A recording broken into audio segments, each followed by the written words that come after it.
Spyware is software with malicious behavior that aims to gather information about a person or organization and send it to another entity in a way that harms the user. For example, by violating their privacy or endangering their device's security. This behavior may be present in malware as well as in legitimate software. Websites may engage in spyware behaviors like web tracking. Hardware devices may also be affected. Spyware is frequently associated with advertising and involves many of the same issues.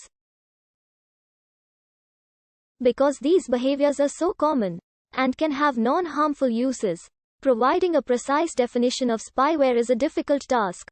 The first recorded use of the term spyware occurred on October 16, 1995 in a Usenet post that poked fun at Microsoft's business model.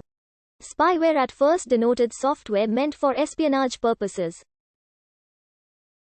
However, in early 2000 the founder of Zone Labs, Gregor Freund, used the term in a press release for the Zone Alarm personal firewall. Later in 2000, a parent using Zone Alarm was alerted to the fact that Reader Rabbit, educational software, marketed to children by the Mattel toy company, was surreptitiously sending data back to Mattel. Since then, spyware has taken on its present sense.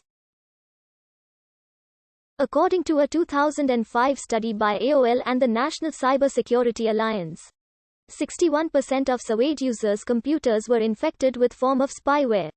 92% of surveyed users with spyware reported that they did not know of its presence. And 91% reported that they had not given permission for the installation of the spyware.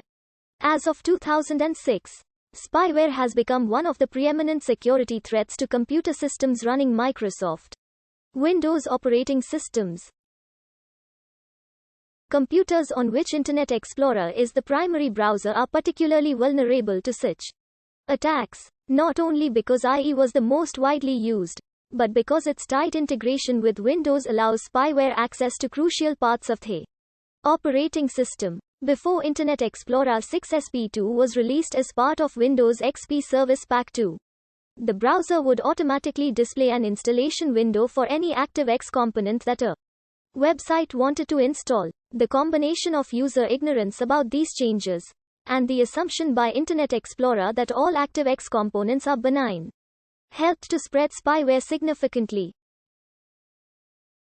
Many spyware components would also make use of exploits in JavaScript, Internet Explorer and Windows to install without user knowledge or permission.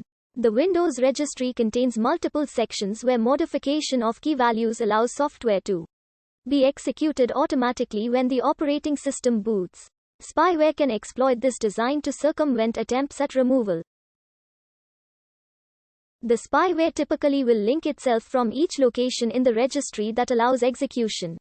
Once running, the spyware will periodically check if any of these links are removed. If so, they will be automatically restored. This ensures that the spyware will execute when the operating system is booted, even if some of the registry links are removed. Spyware is mostly classified into 4 types: adware, system monitors, tracking including web tracking, and Trojans. Examples of other notorious types include digital rights management capabilities that phone home, keyloggers, rootkits, and web beacons. These 4 categories are not mutually exclusive and they have similar tactics in attacking networks and devices.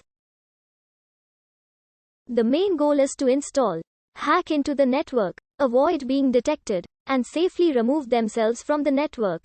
Spyware is mostly used for the stealing information and storing Internet users' movements on the web and serving up pop-up ads to Internet users.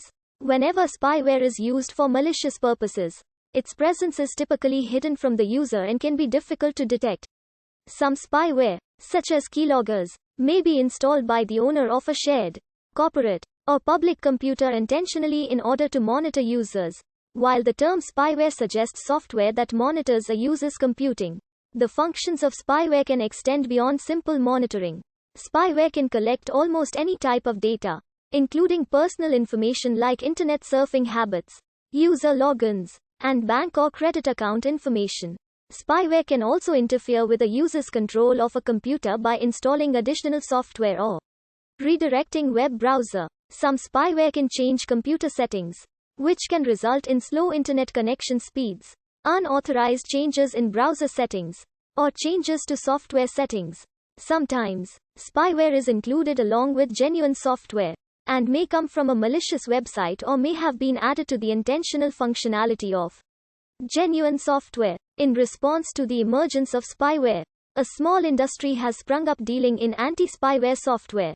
Running anti-spyware software has become a widely recognized element of computer security practices, especially for computers run in